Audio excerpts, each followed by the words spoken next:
and welcome back to my channel. Today I've got a bit of a different video for you all. Right now I've got two amazing humans on the line on Skype ready to talk to me all about blindness, having a visual impairment in lockdown. Some of you are probably aware right about now that yesterday my Prime Minister Boris Johnson, the Prime Minister of the UK, changed his messaging around coronavirus and basically said it's not stay at home anymore, it's stay alert, control the virus, save lives. So that's what we're going to be chatting about today. If you haven't already, grab a cup of tea and let's chat disability.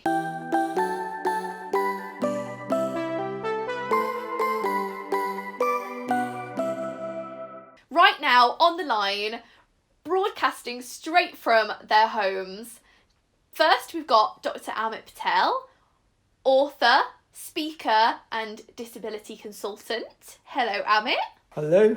And also we have the lovely Dr. Amy Kavanagh, landlady of the virtual pub, The Staying In, and disability activist. Hello. Hey. Now, both of you, I've got a question. How do we stay alert as blind humans? Amit, we'll go to you first.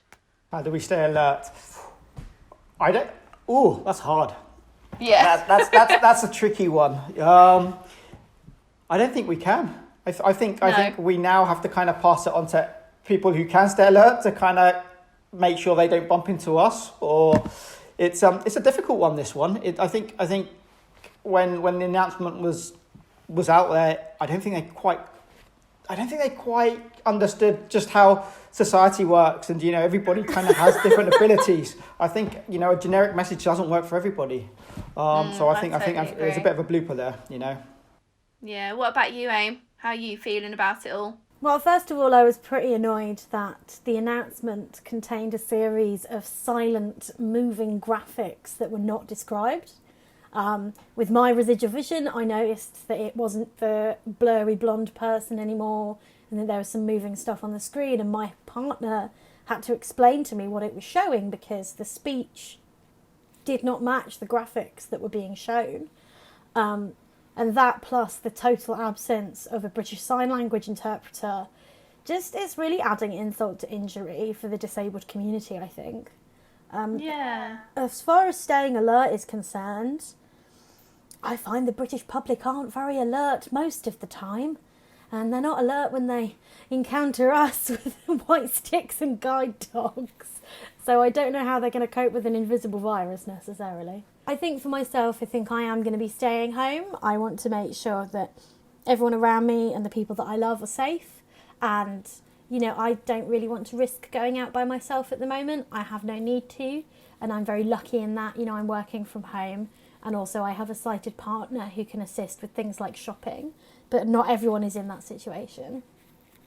Yeah, how about you, Amit? How are you doing with lockdown, and how do you feel like it's going to affect the next coming months of your mobility and accessibility in day-to-day life?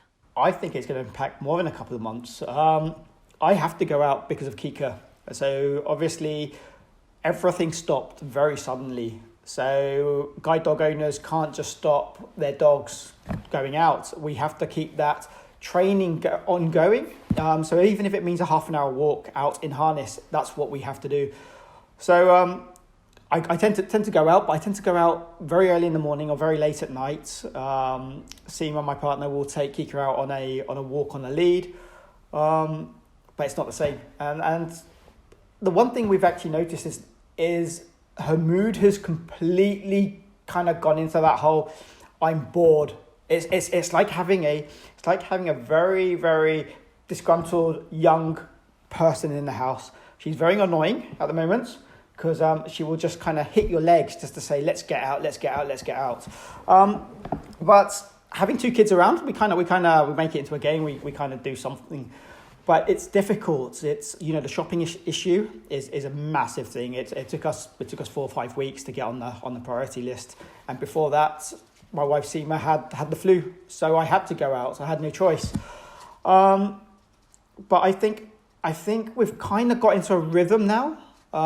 So we know what we're doing, and I try not to get out when I don't have to. So it really is just a matter of going out for walks. But you have to, I think, otherwise you go crazy. I think that's what it is. You kind of need to sane, isn't it? You do. You just have to. And I'm not one to be cooped up in the house all day. I'm out in the morning and out, all day long, kind of thing for work.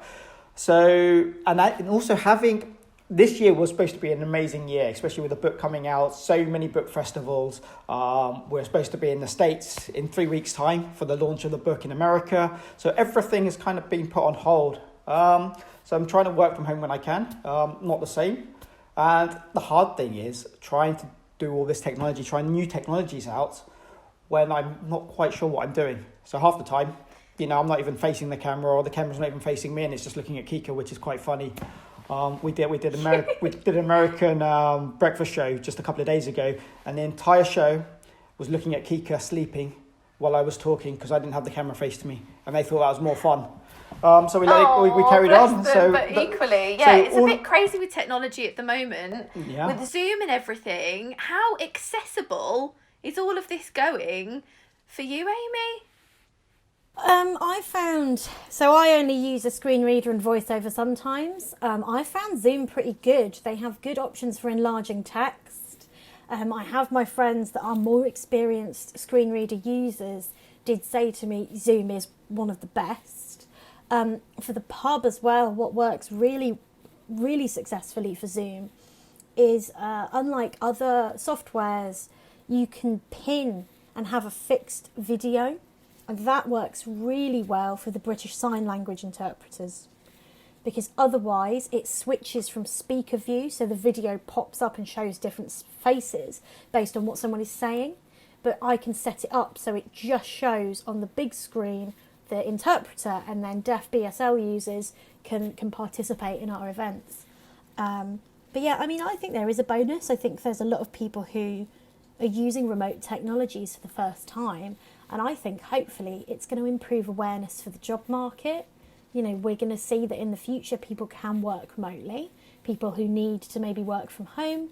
Now, if you go into a job interview and someone says, oh no, we don't do working from home, you'll just say, well, what did you do during coronavirus? Because you probably did do that, didn't you? Yeah, definitely. But it's so easy when you've got that type of job to work from home. But I guess, as you were saying, if you're going on tours and being in America, and this is going to be your year, and me trying to get into the studios to record Radio 1 shows, it's kind of like, do we pull our hair out? How are you finding adjusting? I know you said a little bit earlier, but what are you doing at home, and how is it working for you? So we have a room set up just so I can do my work, but it doesn't work when you have a 3-year-old running in halfway through. But it's okay. I guess you make the best of it, don't you? You kind of, there's nothing you can do about it. So you kind of you plod along, but not everybody's expecting, top quality work at the moment, especially if you're VI, you've got a disability, or it's the first time you're using certain softwares, because there's a lot of people who want to use certain softwares. Not everybody wants to use Zoom. Someone wants to use something else, and you're not familiar with it, so it takes a little bit of time.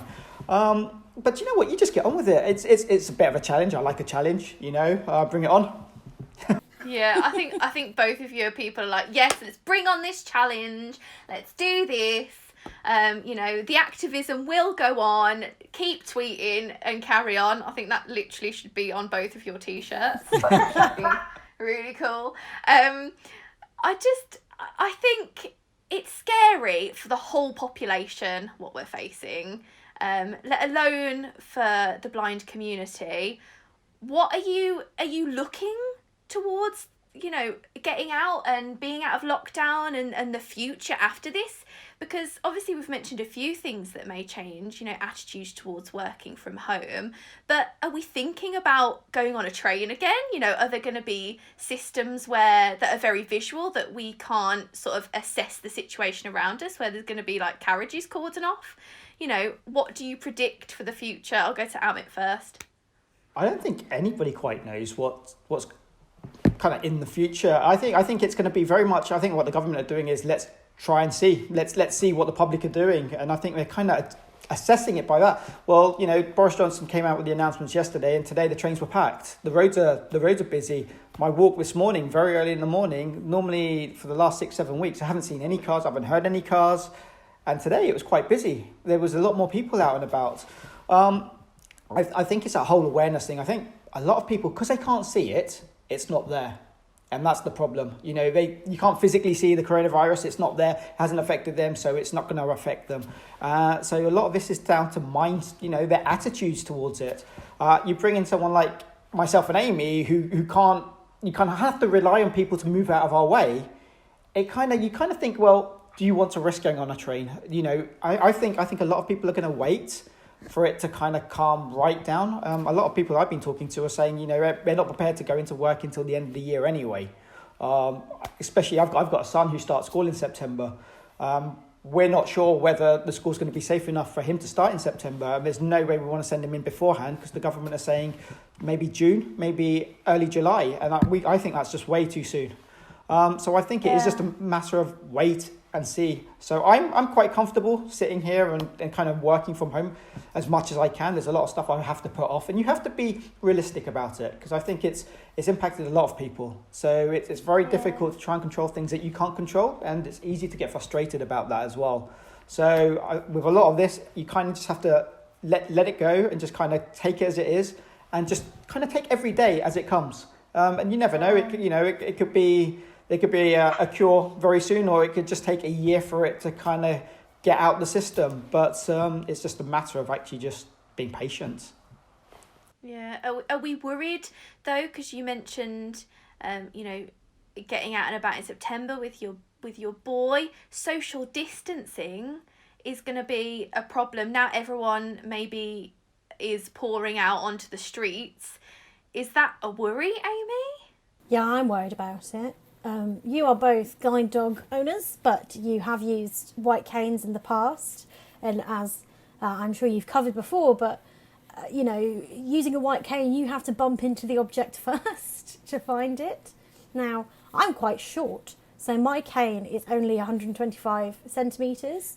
So if I'm bumping into a person with my cane, I am too close, and I feel concerned, not only for myself, but the risk that I may pose to other people. We have to explore our environment with our hands a lot. I could be touching surfaces and then accidentally touch someone else or another surface and then be a vector for the virus. Morally, that doesn't sit very comfortably with me.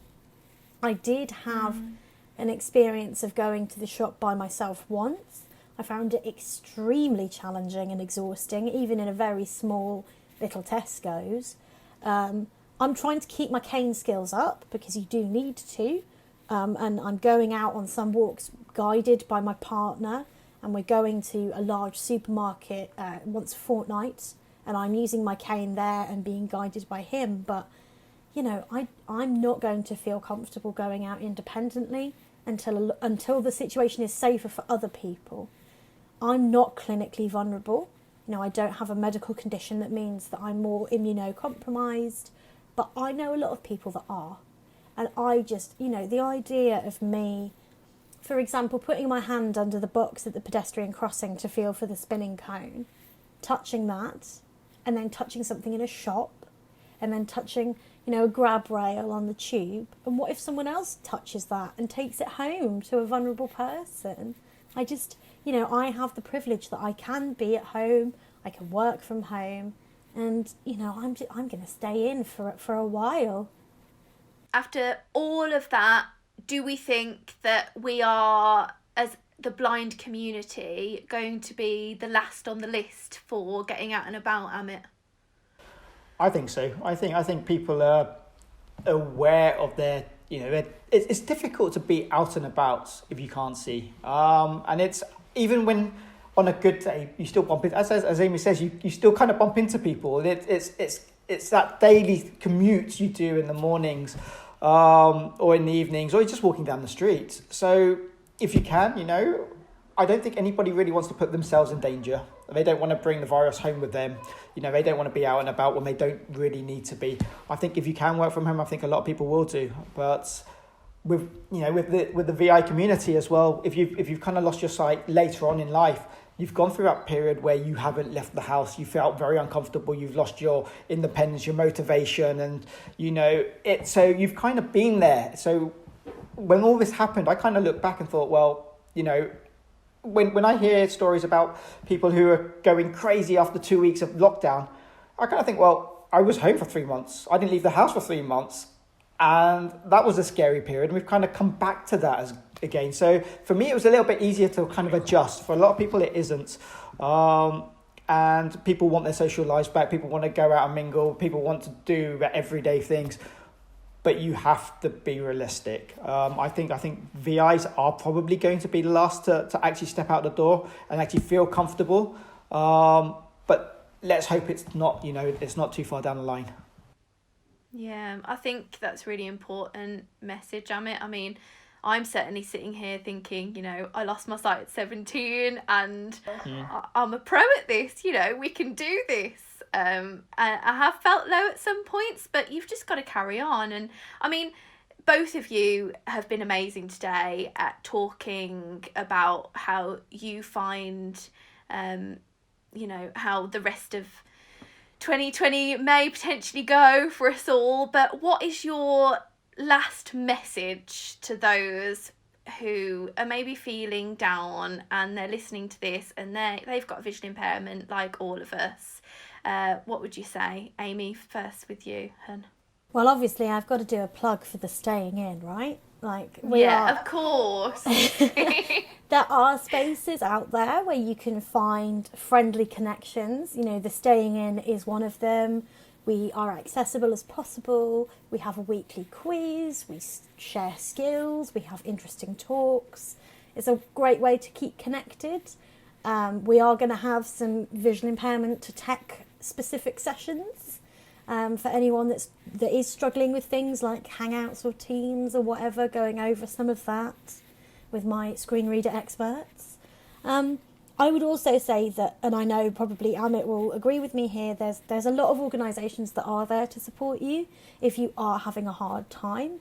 I know that some of the ones that have supported me, like Guide Dogs, have already reached out, but those services do still exist, yes, challenging times, but if you are feeling low, do reach out for support.